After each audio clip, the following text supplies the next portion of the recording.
I remember it like it was yesterday.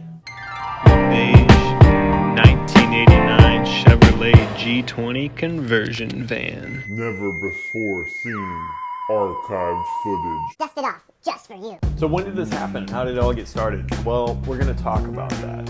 All being brought to you today in the never before seen episode. My tools are breaking.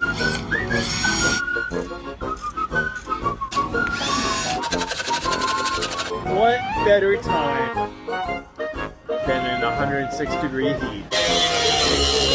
And that'll be that. So stay tuned for part whatever we're at now. I do this so you don't have to. Well, you're still going to do it, but authentic. You wanted to watch someone else break their shit before you broke your own.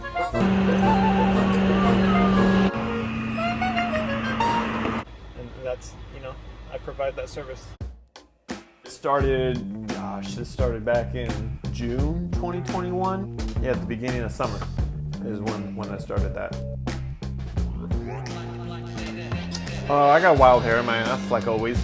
But it came from YouTube inspiration. Because there's another builder I like to watch, and he's got a channel, and he did like a tutorial on how to like convert, the back end of a van. I was like, hey, this is pretty cool, and he pretty much showed like how he made a profit on it, and he showed you all the math and the numbers and the cash and all that. And I did calculations, and I looked in my area, and I was like, hey, I think I can do this. And then I started going on the Van Life Trader websites and all that stuff, and they were pretty popping. And I was like, man, I think I should be able to get a return on my money. Oh my gosh, I changed outfits. That's how long this takes to film. I found it. I actually ended up buying it from a guy down the street, which is funny because I drove from like all over. Most of my shopping I did in Los Angeles. I even was talking to people in San Diego. I checked out a couple vans in Visalia, checked out some others down in Hollywood. I was looking at vans in the Bay, Ventura, everywhere, all over the state, right? And then lo and behold, bought it from some old man, maybe 10 minutes up the street from the house. And when I bought it from him, he was using it as like a painting van. He was like a professional painter.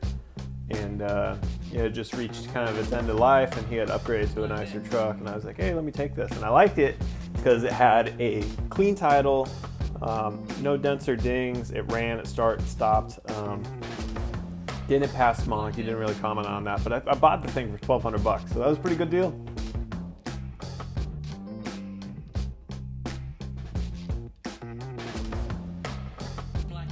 Was it super hard to make? It definitely had its challenges. Prior to this, all my projects had been motorcycles, so the handyman stuff was nothing foreign to me, but it was a larger project. So I had things laid out, and I knew I had to gut it. Bondo was definitely a thing. I had to patch holes, do underlayment, then get to my flooring. I was making trips to Home Depot every other weekend, doing headlights. Inside and out, I wanted her to make it look pretty, and I had to gut everything, including the front cab. I had to do insulation. I ended up installing a backup camera. I had to mess around the engine bay. Bought some eBay headlights. Those looked great. I really ended up liking those. And then I did more insulation. That's the reflectance you're looking at. I changed out the rear tail lights to give it that sparkly shine. Those are fairly cheap. Then I started doing framing. And I ran into my own share of problems as I was doing this, to include the heat. Smog was a big thing. I had to take it against smog time and time again. They kept giving me a tough time about a hose that was needed to check the smog. I had to fight bees. They fought me as I spray painted, but I got past them, and I just kept trugging along. My lovely lady helped me do the entire van as we taped up and painted up, which I think it came out great with the beige and the black. The dogs accompanied me as well. And installing the fan was probably my most favorite part. That was a good bit of fun. We did some shiplap boards for the ceiling with a little lacquer and stain up top, and those dried very quick in the Central Valley, California heat, 109 degrees. There's me knocking out some work. Love some of that. Getting those long strokes in. Yeah, baby. I sourced a sink off OfferUp for free, or $20, I can't remember. And then I love the commentary, everything. There's me struggling with smog again. They sent me back like 5 times. I had to sit in that waiting room like 6 times. and then I had to go back and do touch-up paint work. But I think overall, you know, that the beige came out pretty good. But overall, it took me like 12 cans of paint or something ridiculous. It was actually funny. I kept going back to Ace Hardware, and the specific Ace Hardware I was going to, I was the only one buying that beige paint, and I kept selling them out. So I'd go back, buy 5 cans, use them up, go back the next week, buy 5 cans, use them up, to the point where the clerks started recognizing my face. A lot of this electrical stuff was pretty difficult, but I managed to make it mesh on this older van here, and it all worked out pretty well. I was an expert by the end of it, pretty much a pro now. You can see the old Kenwood fires up right there. Look at that, like a charm.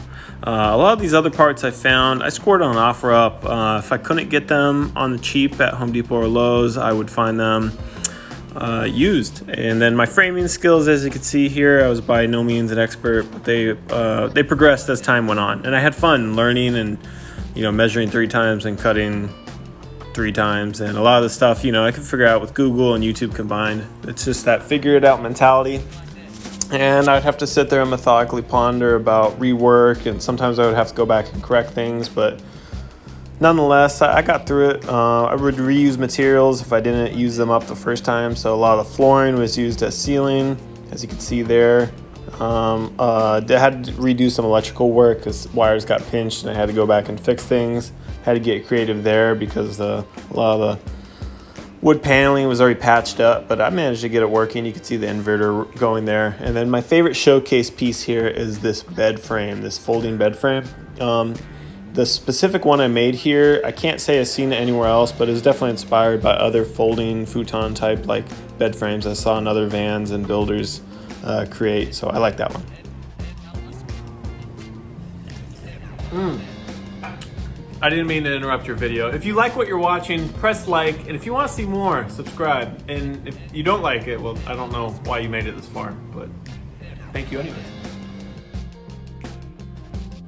The farthest I had drove it was from Visalia down to Chino because I decided I wanted to try to sell it down to SoCal. So I took her on her maiden voyage. It was the longest she had ever gone. Over 260 miles. And little did I know what was awaiting me.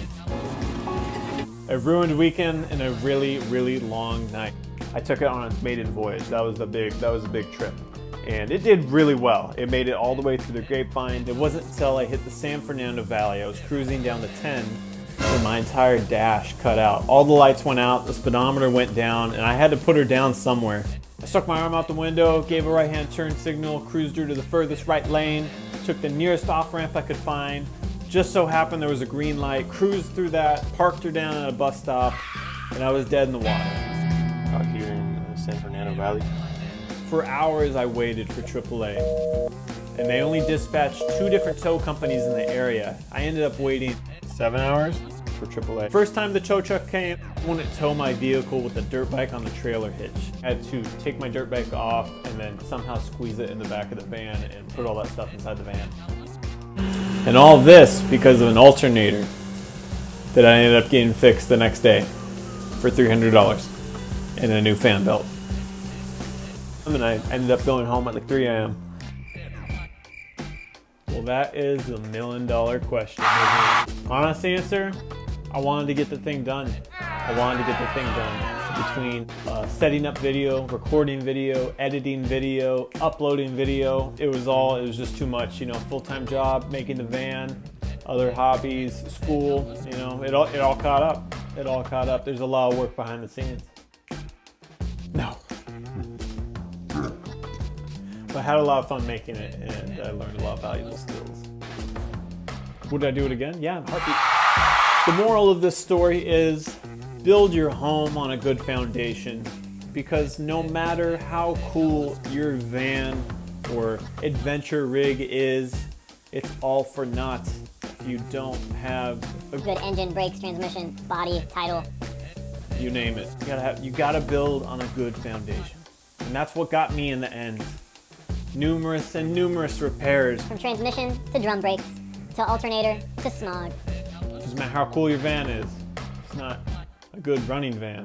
It's all for naught. Or you're just gonna have to stay tuned. You know, That's what it's all about. But yeah, we got something coming, and it might be off-road related. You know, there's a lot more great footage I didn't even put in here. This video could go for at least 2 hours. A lot of it's just watch me pick my nose in the background or swear and throw power tools. But hopefully what I uploaded was entertaining. And there's some extra sugary bits in there for you, so. But I did save the best for last. Allow me to showcase the grooviest van ever. Roll the clip.